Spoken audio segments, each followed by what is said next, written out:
কি ভাইয়া একা একা দাঁড়িয়ে গান গাচ্ছ?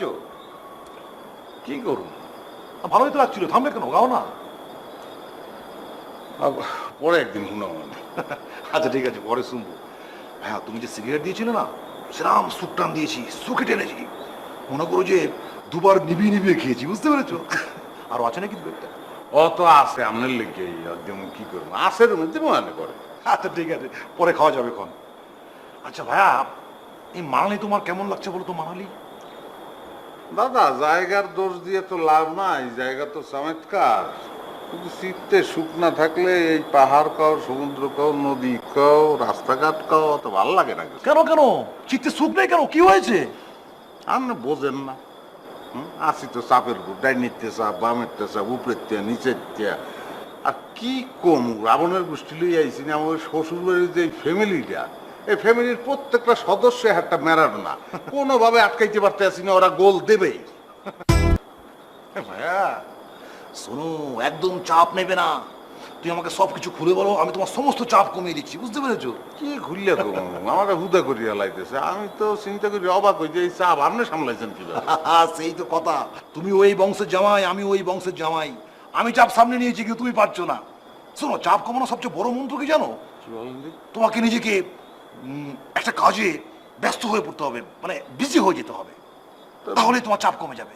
বিজি, এটা তো বিজি তো আছে। আর কিরম বিজি বলেন? না সেরাম বিজি না, মানে বিজনেসটা তো ধরো যে এমন হতে হবে যে মনে করো যে তুমি বিজিও থাকলে আবার একটু পয়সাও কামাই হলো।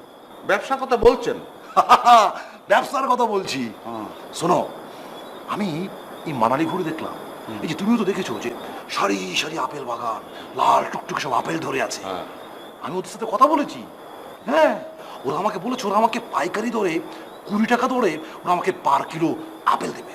তো আমি চিন্তা করে দেখলাম যে যদি আমি 2 ট্রাক আপেল কলকাতা নিয়ে যেতে পারি না, মনে করো যে 50-60 টাকা করে বিক্রি করলে কত প্রফিট হয় বলো দিনি? তুমি ধরো আমাকে 1030 টাকা দাও, মানে আমার সঙ্গে পার্টনার হয়ে যাও, তাহলে আমি তোমাকে 1020 টাকা প্রফিট দিয়ে দেবো।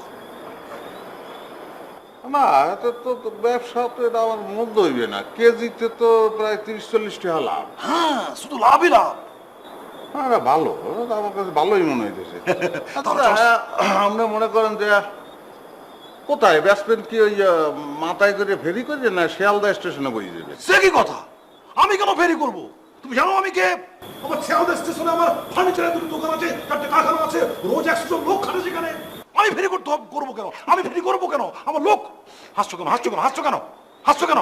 মজাই আসলে করুন কি, আপনার ওই ব্যবসা, ওই কি ব্যবসা, ওটা সহি বেছেন, আল্লাহ বেছেন, ফিরি বেছেন, এর ব্যবসা করেন। আমি তো পরিচয় দিতাম না এই ব্যবসা। এই, মুখ সামনে কথা বলো। তুমি কিন্তু আমাকে অপমান করছো। শোনো, ব্যবসা সবসময় ব্যবসা, ব্যবসার মধ্যে কোনো ছোট বড় নেই, বুঝতে পেরেছো? আর তুমি জানো আমি কে? আমি কোথায় লেখাপড়া করেছি? আমি যোগেশচন্দ্র কলেজ থেকে বিএ পাস করেছি। আচ্ছা ঠিক আছে, তুমি যদি এমনই গোকুলে সার হবে, তাহলে তুমি একটা ইংরেজি ট্রান্সলেশন করো দেখি।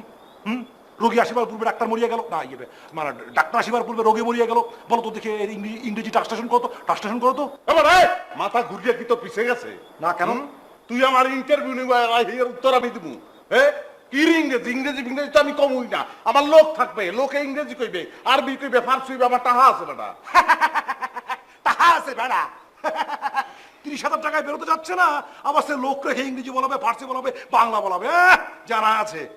যদি এতিম হইতি, এতিম বাপ মা মরিয়ে গেছে, তাহলে দিতাম ওই 30,000 এতিমের বাজেট। তাহলে বাপ মা মারিয়ে এরপর আয়। হ্যাঁ, ক্ষমতার মুখ সামনে কথা বল। তুই কিন্তু সেই তখন থেকে অপমান করে যাচ্ছিস, আমি কিচ্ছু মনে হচ্ছি না। কিন্তু বাড়াবাড়ি হয়ে গেলে কিন্তু মাথা রক্ত উঠে গেলে কিন্তু আমি ছাড়বো না। আমি তাদের মাথা দুভাগ করে ফেলবো শয়তান। তুই জানিস আমি কে? তুই গড় পড়তার তো একটু বেশি লম্বা হয়েছিস, তোরে আস্তে খাড়ো। এই সাবধান, মাথা কিন্তু দুভাগ করে দেবো আমি। তোরে খাড়ো বানাইয়ে ঘুমামু, তুই একটু খারাপ। কি করবি তুই আমাকে? তুই আমাকে কি করবি? দেখ দেখি তোর মাথা আমি